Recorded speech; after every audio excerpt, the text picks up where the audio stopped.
All right, we're live. Hello, everybody, and welcome to another Creative Success Story, we do these for a series of live interviews that showcase the wisdom and lessons learned from other successful creative entrepreneurs around the world. And today we have an awesome guest. I'm so excited. We have the pleasure of learning from Jerry Banfield. He is a true example of resilience and what it means to repeatedly bounce back from less than ideal circumstances. And having struggled with multiple different types of addictions, he left the law enforcement to start his own online business. And with that, you know, guys, the series of roller coasters as usual. And through those series of failed attempts to make money online, it was only once he started focusing on helping others that everything shifted entirely. He is a successful live gamer and educator with millions of followers across Facebook and YouTube and Twitter. Please join me in welcoming Jerry. Yay! And the audience goes wild. Cue applause. Cue applause. Oh, we actually do have applause here. That was awesome. Nice, Jewel. Thank you. Before we get started, just wanted to let you guys know, anyone who's watching out there, we've enabled the chat. So if you have questions or comments, feel free to shoot those out there in the chat box. And Jewel is, as usual, behind the scenes. She'll be sending those questions over to me. So, Jerry, I know there's so many things we can talk about here to fill this next hour. But let's start with a story. And from there, we can dissect this muscle of resilience that you have. Can you share with us one of those stories in your entrepreneurial journey where you've had to rebuild and get back up after being knocked down? Sure. The Udemy Ban. I was an instructor on Udemy.com.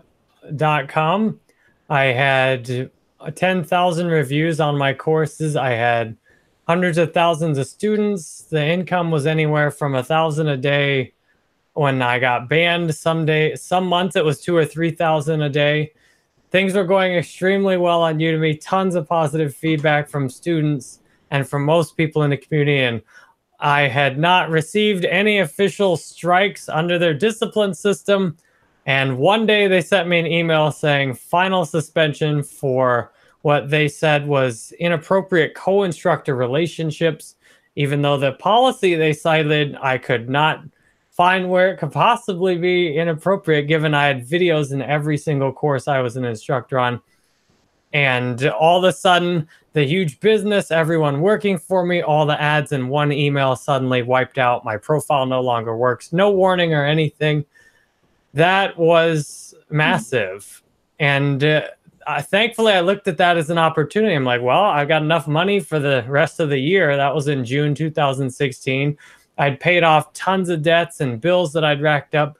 And I said, I'm just going to try something I've wanted to do and be a gamer. So I started game streaming online. It was nice because I didn't need any immediate income from it. I could just do what I loved. And then I fooled around and did a whole bunch of other things I'd been meaning to do while things were going so good on Udemy, but I didn't get the time for. I narrated audio books. I published some videos on Amazon. I then got into cryptocurrencies, made a ton of tutorials, and I had a whole nother rise and fall out of that. And now I'm back to gaming. Well, can you walk us through? So in that moment, because you were making, like you said, a lot of money on Udemy, and it just like that, everything was wiped out. So in that moment, when you got that email, did you realize the reality of it is my first question. And second, how did you feel in that moment? What did you do? What thoughts were going through your head?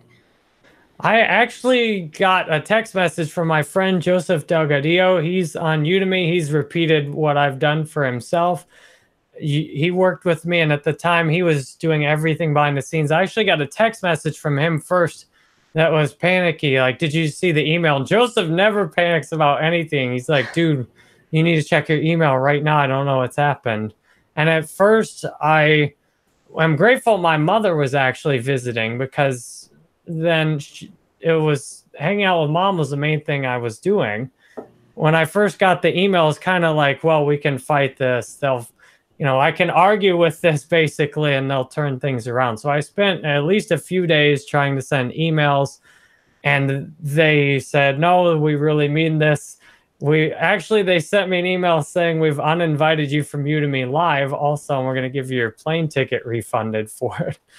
Wow.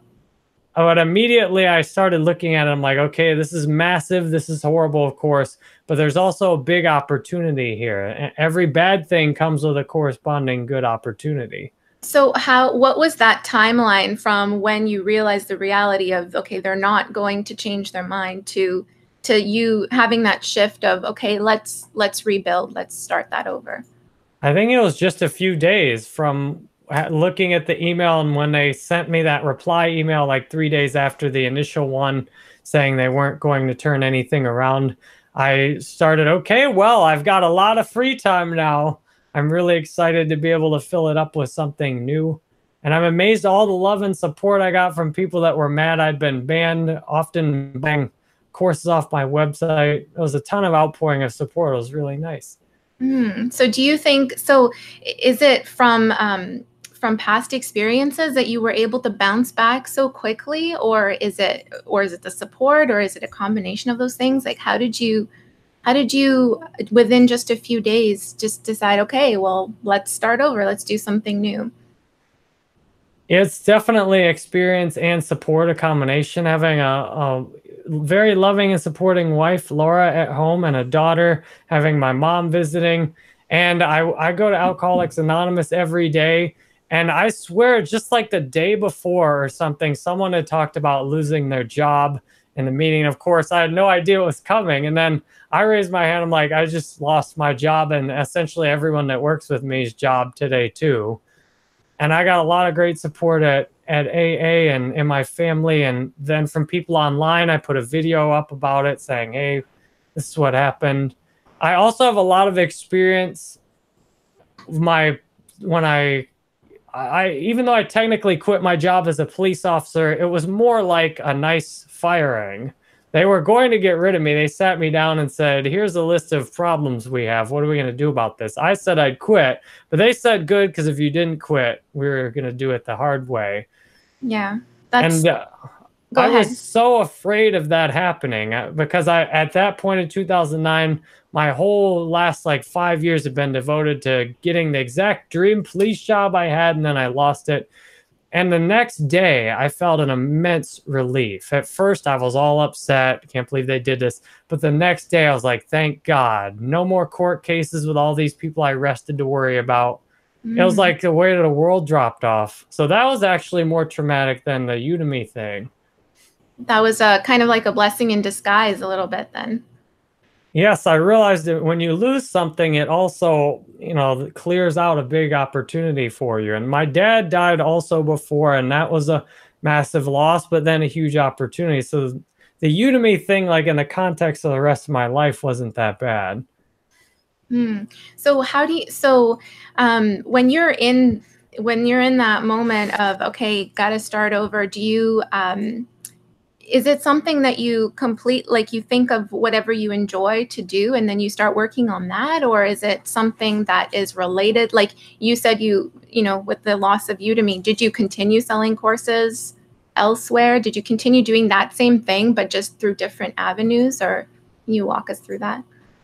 Yes, I started with what do I enjoy doing? What would I love to do? And how can I work that into what I'm doing right now? I started with the gaming. I'd been doing some gaming while I was on Udemy. I never had much time for it. Although I did advertise a lot of my videos gaming while I was on Udemy. And that's why I jumped right into gaming. I saw gaming had huge potential, and I kind of burnt myself out on it. I did so much of it for 6 months after Udemy. And then I also did work I just kind of threw stuff at the wall. I tried all kinds of things. I tried courses. I tried affiliate marketing. And when the crypto just went down recently, I did the same thing. Like, okay, I've got all this free time, which is a huge blessing. I can test all these different things and see what works the best. How do you know the difference between giving up on something when it doesn't work versus starting something fresh? Does that make sense? Like, how do you know whether to keep going, doing that thing, to keep pushing forward, even like when you're experiencing obstacles, versus saying, okay, this doesn't work. I need to start something entirely new? It's always the feedback loop. After crypto recently went down, I had another epic up and down with crypto, which started 6 months after the Udemy ban, where at the high point I had like $600,000 worth of crypto, even though I'd only put maybe 10 or 20,000 in, and things are going great, tons of money coming in. And today I lost most of that on the way down, and I sold a good bit. Same as on that, I started making music, and I'd been just making music and playing with it. And I thought, okay, now this is my chance. I'm just going to play music and make that on stream. And while there was good feedback on some of the music streams, people were still asking me to do gaming. Therefore, I try and match what I'm doing with where the energy is. And the energy's comments, wherever people are willing to give money or pay for things. I went all in with the gaming because the energy's in the gaming. There's tons of positive feedback, lots of donations on my stream. Wherever people want me to go, I kind of match what I love to do with what people need me to do. I love doing music, making music, but that's not the main thing that people collectively need me to do right now. So Right. I kind of let that drop into the background. It's easy in those moments to listen to that feedback, and then you're moving with that. It's where the energy is, as you mentioned. But how do you? So when something else calls to you, like the music thing, I was recently watching one of your videos, and you said that this is just something that continued to come back to you. You wanted to learn how to play the piano, I think it was, and how do you know that that's not a distraction? That's not something that's pulling you away from the direction that you're moving towards? The way I feel about it is how I know it's good. Like the music, I've had so much fun and love and joy playing the music. And that's how I know like that's very worthwhile to do. A lot of times when I was doing the cryptocurrencies, it just felt like a grind, like a job. And that's how I know I'm not doing something that's worthwhile. With the gaming, I didn't plan to get back on gaming. In fact, just a few days before I got back into gaming, I made a video saying why I'm not doing gaming anymore. And then I saw this video, the Black Ops 4 Zombies trailer on YouTube in my feed. Not random, like there's no way that should have been in my feed. I don't usually check my feed, and all of a sudden it shows up. It was like a nuclear bomb went off in my heart, like the huge emotional like outburst inside. I'm like, whoa. And I try and follow where those guidances are, because if I'm doing what I love and I'm helping people, then everything else will fall into place. Yeah, that's pretty amazing that you're able to, and that's something that we've really admired about you, is that you just consistently rebuilding, no matter how hard you get knocked down. It's just there's always the next thing, and you manage to build that up to a certain level of success. And what do you learn from all of these things, like from going through those downfalls or failing greatly repeatedly? What have you learned from all of that? What are the lessons that you can share with our viewers? It's all about relationships is the main lesson I've got. And that's the one that's taken a lot of time. Like we're here today because you started following me on Udemy years ago. And that is how we make great businesses. And that's how we become resilient, is through our relationships. When there's a big fall, that's when we really need all our relationships to kind of pick us up. And then most of the time our work is to help other people in our lives that are falling or unstable. So after 7 years online, I've finally got a very strong focus. Like it's all about relationships. With good relationships, I can do anything. If I'm just trying to make money or get something externally, like a certain amount of followers, that can be wiped out with an email, but the relationships will stick through any medium, through any website, and through all kinds of changes. And aside from your inner circle, you mentioned your family, your wife. How do you find those other relationships that that will support you? A lot of them, it's kind of attraction and just who you bump into and have an openness to having that person in your life. Like my massage therapist, I've gotten very close to her, and I was open for many of the therapists before her.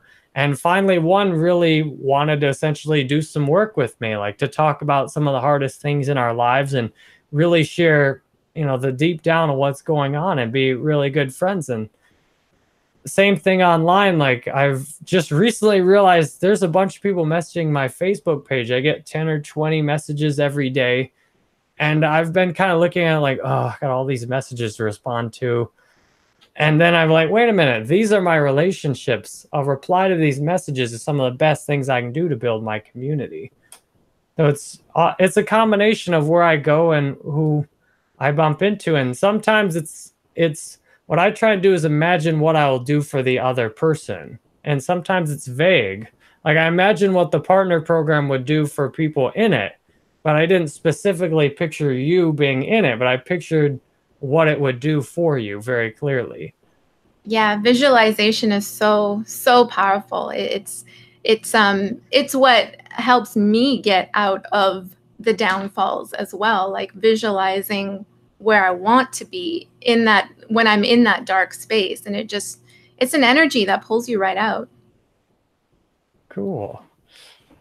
So I was going to ask as well, is there something that you do on a day-to-day basis to get your mind in that energetic place, in that right state of mind to go on with your day?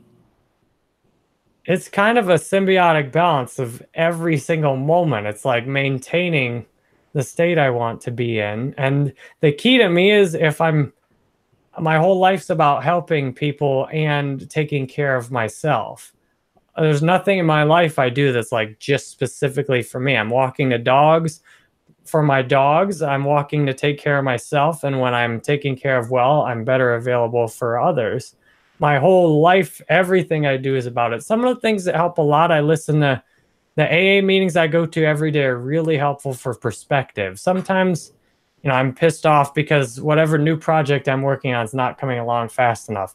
I listen to 30 other people share about their lives, and I come out like, wow, I'm really happy with my current life situation. And that perspective helps a lot. Yeah, absolutely. We don't necessarily give ourselves enough credit to celebrate where we're at right now, because we're, as entrepreneurs, always thinking about where we want to be. Is that something you struggle with? You're always like, you're picturing the next version of yourself, and it's like it creates some sort of frustration, but it kind of pulls you through. Yes, that has been a huge challenge for me. Is things go so well for me, the speed in my mind and what I expect and how fast it should happen gets crazy. I got full of just impatience on Facebook last week. Like, come on, you ought to have made me a partner already. Look at all these gaming streams. And I thought about, I'm like, I've been streaming every day for a month now. I've only been even doing video games for 3 months. Like, why am I going so fast? Like, this might take 6 months or a year. And things are going fine today. I don't need to be a partner today. So yeah, I struggle with that a lot. And a lot of the bad decisions I've made that kind of set up those downfalls were made like on Steam, cryptocurrency. I wanted to be a top 20 witness, which you get hundreds of dollars a day for being a top 20 witness. And I pushed so hard for that top 20 witness. I planted a lot of bad seeds, did things like I just paid, I'd send like $100 to someone like, hey, will you vote for me? And then people see that and they get all, oh, he's buying votes. Like I planted a lot of bad seeds. And even though I got it, I ended up losing it pretty quickly as well. It was all those people resented that I was able to just blast right in there. Oh, we got to talk more about that. But we actually have a couple questions here. So this first question is, do you have a morning routine? I have a lot of morning routines. It's interesting to see which ones I have time for. With 2 children now, sometimes my mornings are I wake up right when they wake up. On an ideal morning, I like to read my daily reflections, which is a Alcoholics Anonymous book. I like to pray and meditate and try and just let whatever comes to me come to me. I like to get up and walk the dogs, take them out for about a 10-minute walk, just get outside, get some fresh air. I've been doing it with my shirt off lately to help get some more sunlight on my body, and then come in, eat some fruits and vegetables in the morning, drink some water, and wake up with my family, help my daughter get dressed, help out with my son, say good morning to my wife, ask how the night went, because right now she's sleeping with him and I sleep over on with my daughter's side of the house. That's kind of my morning routine, and then I'm ready to work after that on a normal day, so to speak. That's awesome. It fills you up, fills your tank up. Next question is, what advice would you give to people who want to give up on their dream? You can give up if you want to. I mean, it's your life, it's your reality. You are the god of your own universe. You can, in what you see and how you see things, you can do whatever you want to. If you want to give up on your dreams, feel free. I'm here to say that I'm living the life of my dreams today because I didn't give up on it. But there were a lot of times I came really close to just giving up on everything, being like, look, this life's stupid. I hate people. I hate this whole existence. It's never going to be better. And I'm not even, I think I had enough love in my life from the people around me that I didn't give up. What helps me is to understand my role in other people's lives, and to understand when I've got dreams and when they're in the interest of helping others, I'm helping other people out. And if I give up on my dreams, that's essentially hurting everyone else. I think that question was more so what would you, I think they meant to ask, what advice would you give to someone who really wants to go after their dream, but they're, I guess, being influenced by whether it's people or external circumstances that are kind of pushing them in a different direction, which happens all the time, right? Oh, I love that question there. I got a better answer for that. You're going to die someday. So you might as well get to work today on your dreams, because none of us have any guarantees. I just have a friend in AA. He got in a near fatal car accident on his way to work. He's been in the ICU for weeks now. You know, my dad passed away at 63. There's no time to waste. What motivates me today to just courageously show up is like, look, this body is going to pass away, whether it's today, tomorrow, or in 100 years. There's no reason not to go for my dreams. I have more to lose by not going for my dreams than I do to just do what I love. If I'm willing to do what I love, then even if I'm broke, it'll be a great day. So how do you, in those moments when you say like, I have nothing to lose, what would you say to someone who's in a space where they're like, oh, but I don't have the funds to do this, I don't have the people, or they're always looking for those external factors, whether it's money, they're using those as obstacles?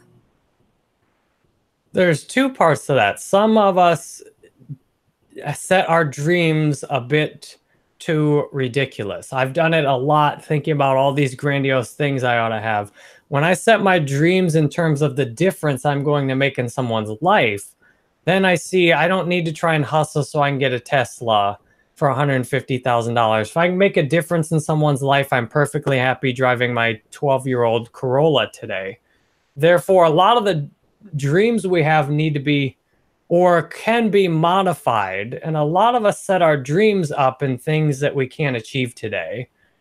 When we set our dreams up in terms of the difference we make in people's lives, how we're going to feel about our work, then these are achievable things.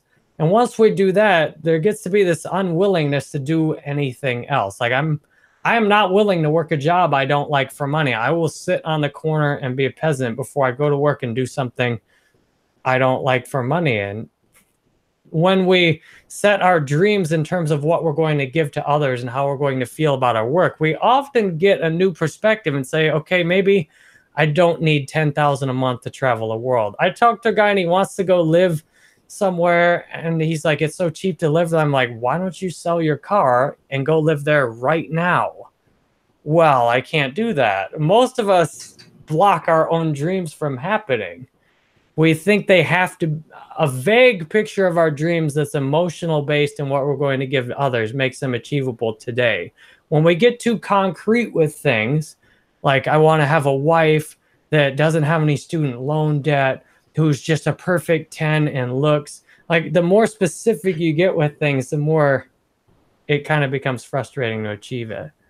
Oh, that's interesting. So your advice would be to set goals that aren't too specific. Yes, like with my gaming, I picture very clearly the difference I want to make in someone's life when I do it. And I picture how I feel doing it. And therefore, I have nothing more to accomplish in gaming, so to speak. I love showing up. I love the show I'm doing. All the other things that get added onto it, whatever money comes from it, doesn't essentially do anything to the dream itself. The dream's being accomplished today. I just had an awesome stream for 3 hours wearing a Captain America outfit. Like that is the dream fully accomplished. And therefore, it's something, if you really want to try gaming full time, then just start doing it. And lots of times you find what you thought would be so great, like, well, not so great. I talked to a guy who wanted to be a full-time content creator, but he wasn't willing to quit his job he didn't like doing for $30,000 a year because he would lose the ability to support his family then. And what I've done is I'm going to follow my dreams and trust that things will work out. I suggested, I'm like, you might want to quit your job because as long as you're working 40 hours a week and you've got a family, you don't have time to work on your dream at all. And you're stuck in this permanent feedback loop. And the more you try and hustle and do this job and hustle on the side, you're not there for your family. And if you quit your job, you never know. You might be able to create content and stay home. Your wife might go to work. Do you work on the same thing day to day? Is that like, because it sounds like you're talking about having the time to focus all of your energy on this dream of yours. So is that something that you do? Yes. The one thing that's helped me a lot, I focus really hard on whatever my main thing is. The gaming, really just lay my whole mind and energy into it. And whatever we pay attention to grows a lot. So I've sunk my whole, the bulk of my like working consciousness into the gaming, and it's just growing and growing and growing. That's like Udemy. That's amazing. So what is your take on focusing on one thing versus having an interest in multiple things? Do you feel like, if you're doing too many things at once, even though you love doing those things, it's not going to work out? Or what is your take on that? There's no one exact right way to do it. While I focused on cryptocurrencies a lot for a couple of years, I also was playing music and testing around. So it's good to have a balance between, have kind of a primary thing, but it's also good to have some side things, because a lot of those side things can teach you valuable lessons that go into the primary. And you never know when the primary will just get wiped out with the email, and all of a sudden, the side thing now is the primary. Yeah, absolutely. I have another question here. Was there an awakening point that you had to have this kind of insight? So I guess, was there some sort of what do they call it? There's a term in it. It's not awakening point. It's like that measure of insight that just kind of hits you. Did you have something like that, where it's like an epiphany that hit you, and then you all of a sudden like became this new identity or this stronger person? Or was it over time? Yes, it was. I didn't even realize it happened at the time either, but looking back, you can see by my behavior and my approach to life. I was actually about 3 months sober in July 2014. I was miserable. My mind was both obsessed with staying sober and with drinking.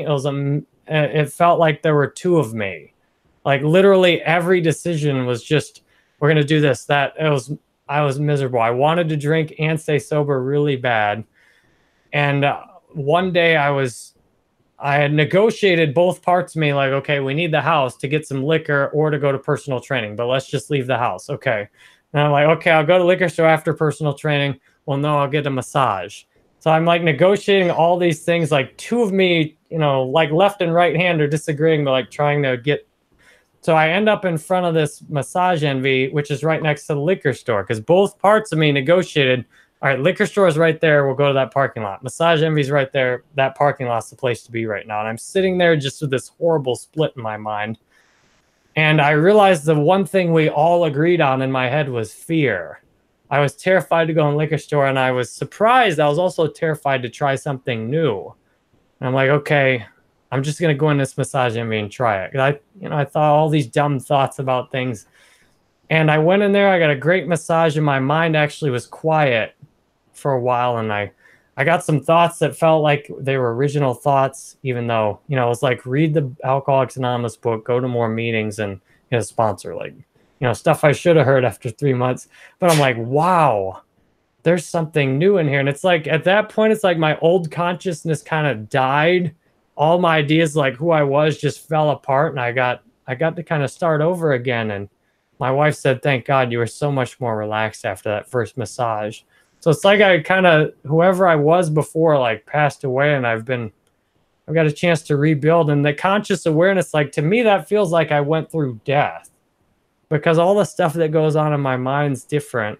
And once you see that death is just a change, this is just kind of a fun divine game we're playing forever. And it's really nice. So actually misery and suffering brought me to the point of awakening. I love the way you worded that. It's a divine journey that we are on here. That's really cool. And do you still have those thoughts, those split personality moments when you're trying to make a decision? I, on a daily basis, experience incredible unity. It's awesome, because I used to have that battle in the head all the time. I detect splits pretty quick now, because they also come with pain and emotional pain. All of a sudden there's a split, and I am used to being a whole now. So as soon as the split happens, it's like, oh my God, all right, I need to like call everyone, talk to everyone. Like I was at a meeting the other night, and this girl was speaking, and all of a sudden the split happens. Oh my God, I'm so happy she's speaking. Oh, I can't stand what she's saying. She's the worst.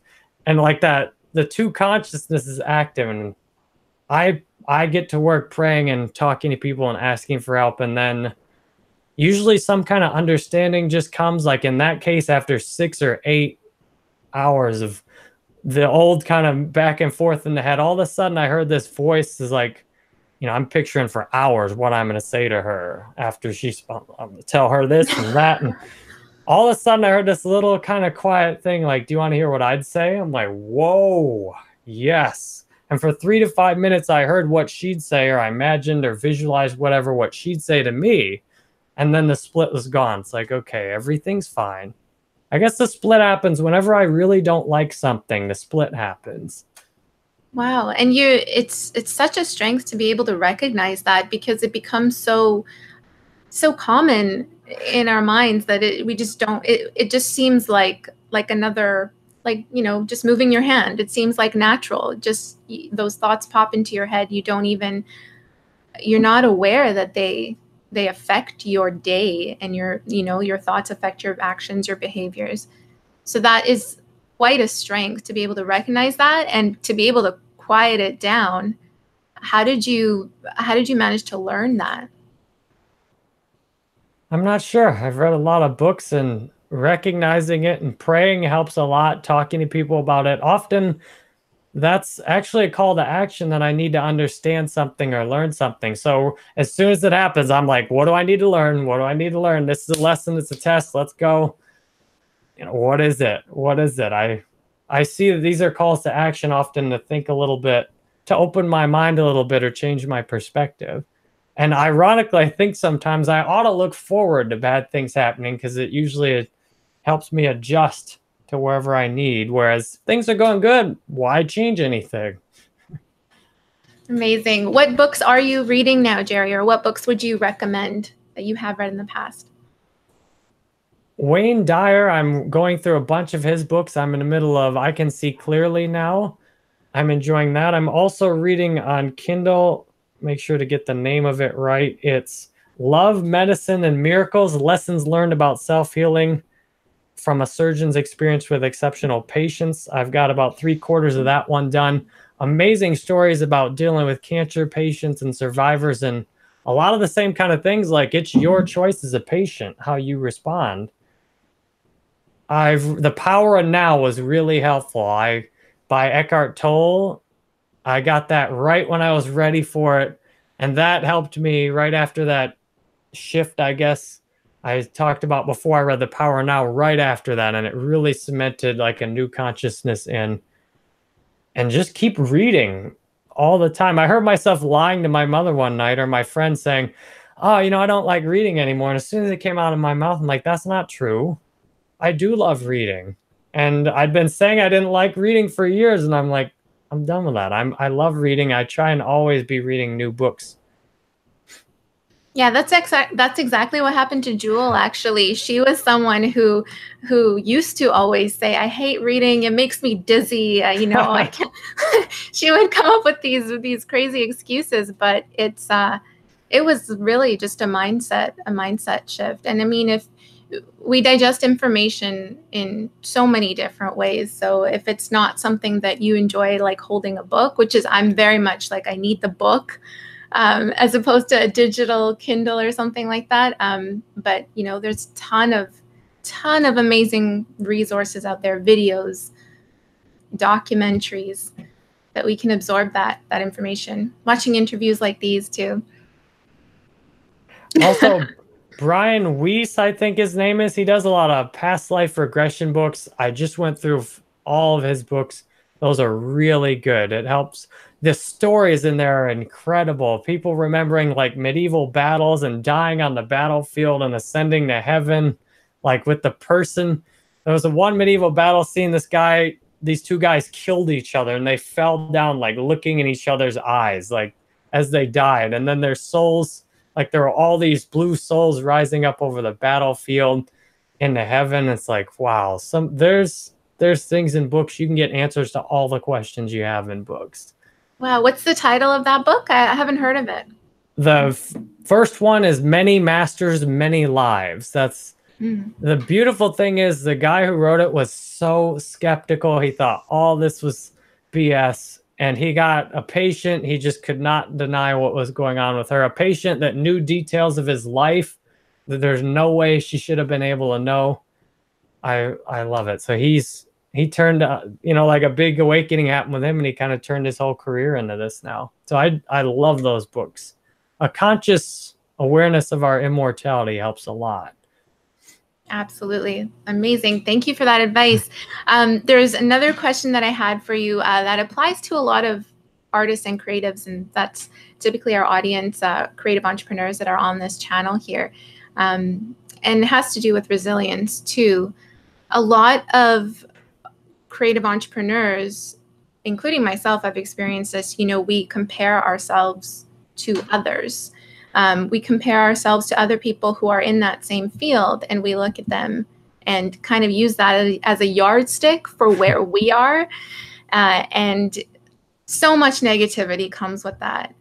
Is that something that you've experienced yourself? Is this comparison thing? If so, how do you overcome that? Oh yeah, I've had lots of that. I went on Udemy. I was looking at Alan Hill. I took one of his courses. I thought, if this guy can make 1,000 a day, I can do 2,000 a day myself. And so sometimes comparison can motivate us to create. Like, really, people like this guy. I've looked at some of their gamers. I'm like, I can't believe people follow this guy. He's like every one of my friends playing gaming. Why do people watch him? Like, well, why don't I put on a show that's not what people expect, where someone gets killed and thanks the other guy? Like, wow, that was a nice play. Like, what did he just say? Yes, there's a delicate balance. Sometimes I need to compare and learn things, but most of the time it's just self-sabotage. I woke up the other day at 5:30 in my daughter's room, and she slept till 8. So I had like 2.5 hours in there to like not wake her up and be quiet. I did a beautiful meditation. I was feeling so inspired.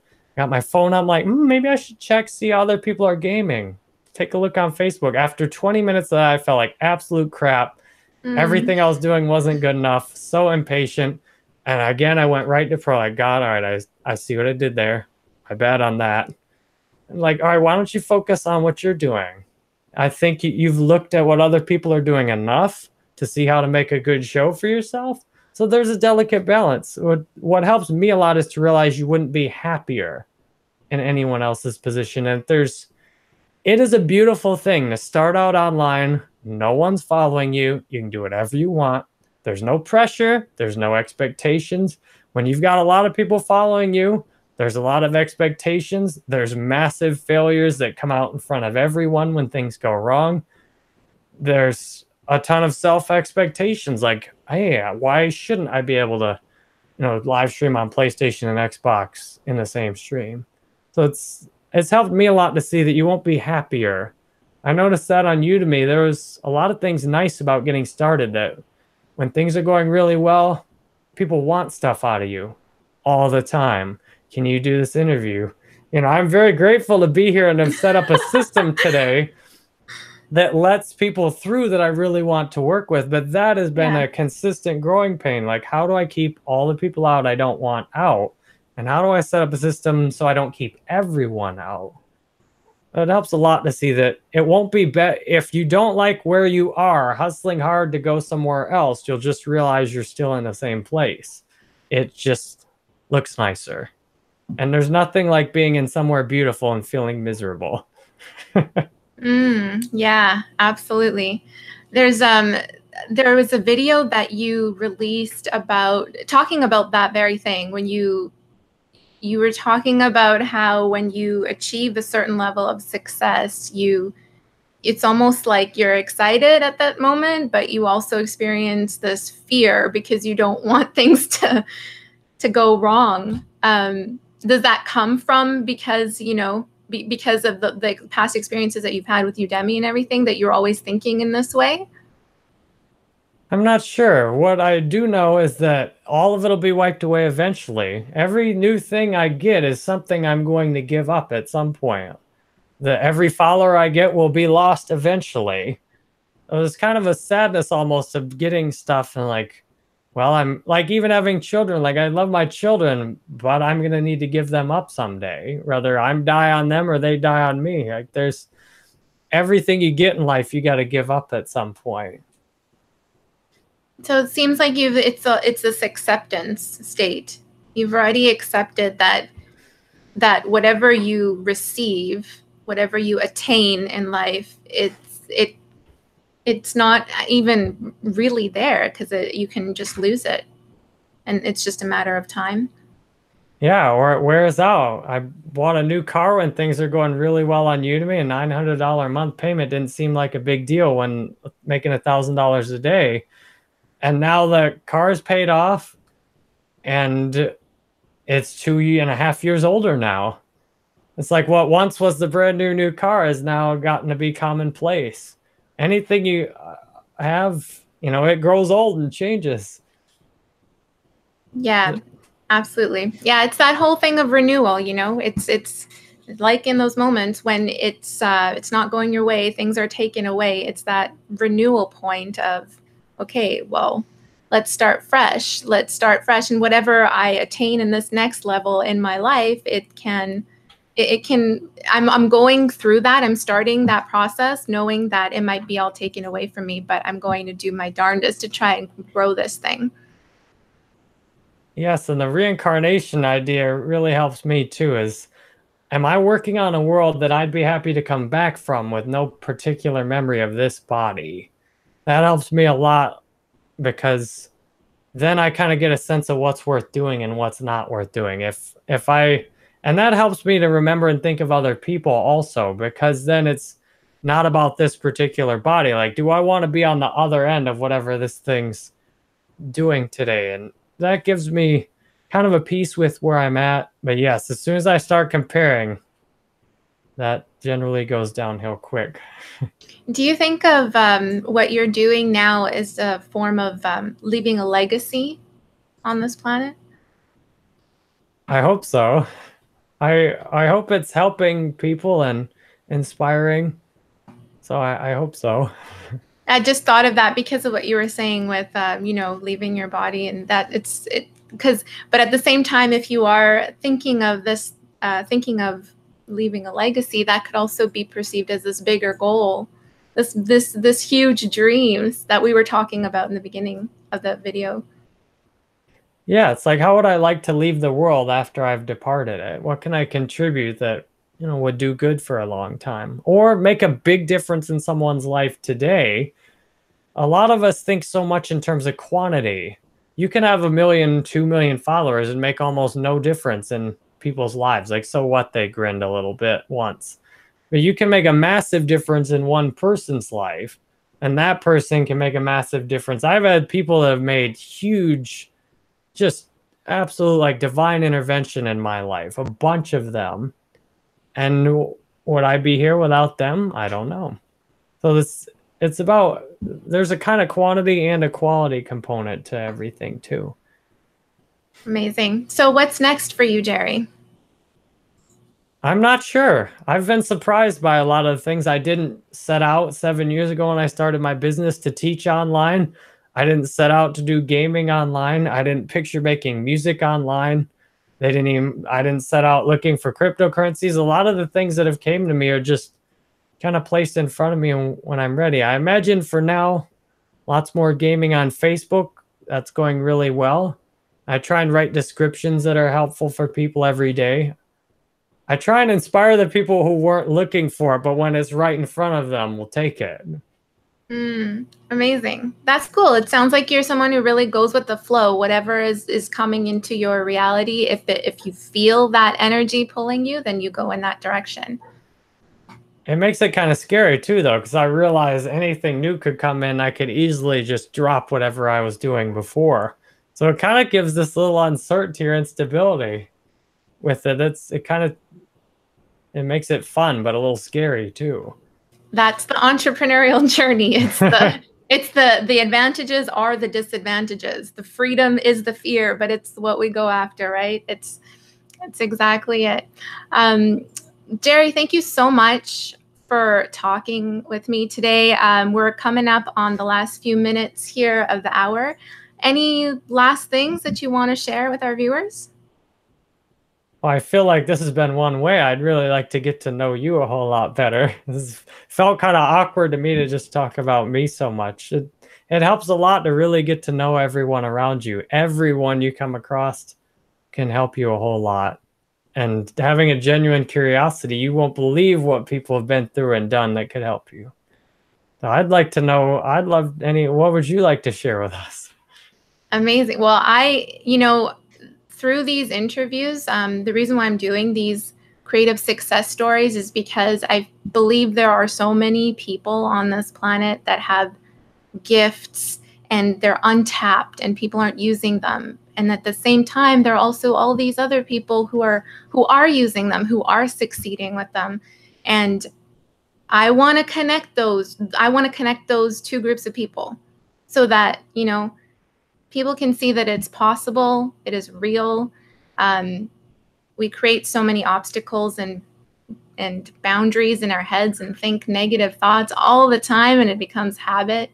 And it just takes someone to listen to like one video, one book. It just takes that one thing to make you realize that it is possible and to pull you out. So that's about me. That's why I'm doing these interviews, these videos, because I truly believe that this can help a lot of people.